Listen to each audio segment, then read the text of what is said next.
बिस्मिल्लाहिर्रहमानिर्रहीम, अस्सलामुअलैकुम। आज हम रेनन मार्टिन का सेकंड चैप्टर पढ़ेंगे, सब्जेक्ट एंड प्रेडिकेट।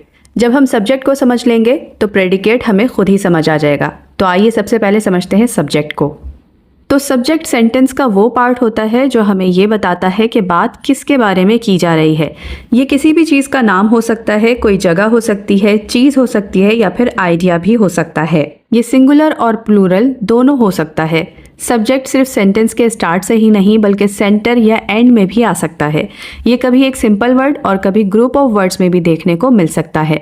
सब्जेक्ट को पहचानने का तरीका यह है कि हमें देखना होता है कि सेंटेंस में काम कौन कर रहा है या फिर सेंटेंस का फोकस किस चीज़ या फिर किस शख्स पर है। For example, Ali runs fast. इस सेंटेंस में सब्जेक्ट बिल्कुल क्लियर है। अली हमारा सब्जेक्ट है क्योंकि अली के बारे में ही तो हम बात कर रहे हैं कि अली तेज दौड़ता है। इसी तरह से एक और सेंटेंस है, the tall boy in the red shirt plays cricket. लाल कमीज वाला लंबा लड़का क्रिकेट खेलता है। तो यहाँ आप देख सकते हैं कि ग्रुप ऑफ वर्ड्स का हम सब्जेक्ट बना रहे हैं क्योंकि इस सेंटेंस में हम उस बॉय के बारे में बात कर रहे हैं जो टॉल है और रेड शर्ट पहना हुआ है। इसी बॉय के बारे में हम बता रहे हैं कि वो क्रिकेट खेलता है, इसलिए the tall boy in the red shirt हमारा सब्जेक्ट होगा। आइए अब कुछ ऐसी एग्जाम्पल्स देखते हैं जिनमें सब्जेक्ट सेंटेंस के सेंटर में प्रोवाइड किया गया है।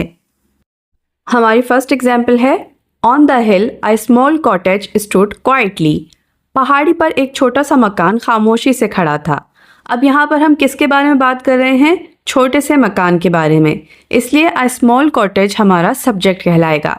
सेकंड है, under the big tree a group of children played games. बड़े दरख्त के नीचे बच्चों का एक ग्रुप खेल रहा था। अब यहाँ पर किसके बारे में बात कर रहे हैं? हम बच्चों के बारे में बात कर रहे हैं और एक बच्चा नहीं है, अ ग्रुप ऑफ चिल्ड्रन, यानी कि हम ग्रुप की बात कर रहे हैं। तो ये ग्रुप ऑफ चिल्ड्रन जो है ये हमारा सब्जेक्ट कहलाएगा। लास्ट एग्जाम्पल देख लेते हैं, across the street an old man was selling flowers. सड़क के उस पार एक बूढ़ा आदमी फूल बेच रहा था। कौन बेच रहा था? एक बूढ़ा आदमी। तो एन ओल्ड मैन जो है वो हमारा सब्जेक्ट कहलाएगा इस सेंटेंस में। आई होप अब आपको क्लियर हुआ होगा कि जिस चीज़ के बारे में हम बात कर रहे होते हैं, जिस चीज़ पर सेंटेंस का फोकस होता है, वही हमारा सब्जेक्ट कहलाता है। आइए अब हम डिस्कस करते हैं प्रेडिकेट को। प्रेडिकेट को समझना बहुत ही आसान है।